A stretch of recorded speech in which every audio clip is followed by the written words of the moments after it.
सोदमनी नाम अमृता सी पड़ी, शिव बोले बर होंगे पूरे जो तुमने मांगे कल्याणी।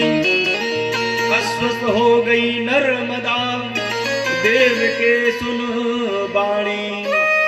नर्मदा जी जैसे भगवान शंकर की वाणी को सुनती है, मैया आनंदित हो जाती है और नर्मदा जी कहने लगी कि आज से हमारे जो परम पिता हैं भगवान शंकर, उनके अतिरिक्त और भी इस संसार की कोई दिव्य वस्तु धारण करने की आवश्यकता नहीं है। देखो, एक बेटी जो है सबसे ज्यादा स्नेह अपने पिता से करती है।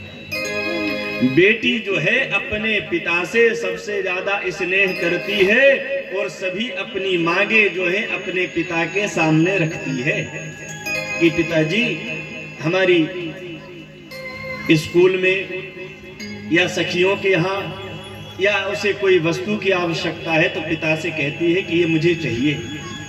और एक पिता अपनी पुत्री से कभी भी ना नहीं कर सकता।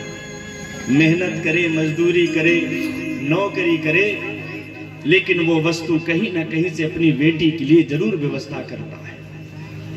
वैसे ही मां नर्मदा जो है भगवान शंकर से अतिशय प्रेम करती थी। उस प्रेम को देखकर भगवान शंकर भी अति आनंदित हो जाते थे।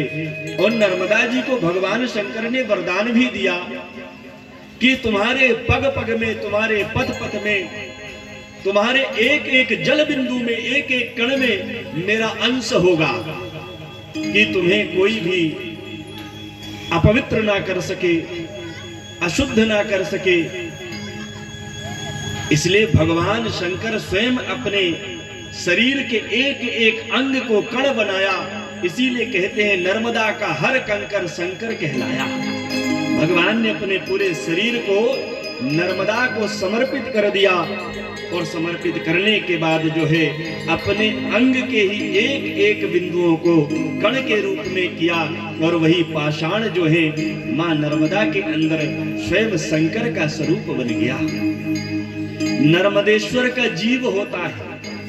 अगर आपने देखा होगा कि जैसे पुराना पानी हो जाए और जमने लगे तो उसमें जीव सा लगता है, ठीक उसी प्रकार से मां नर्मदा के अंदर, नर्मदेश्वर के अंदर जीव होता है।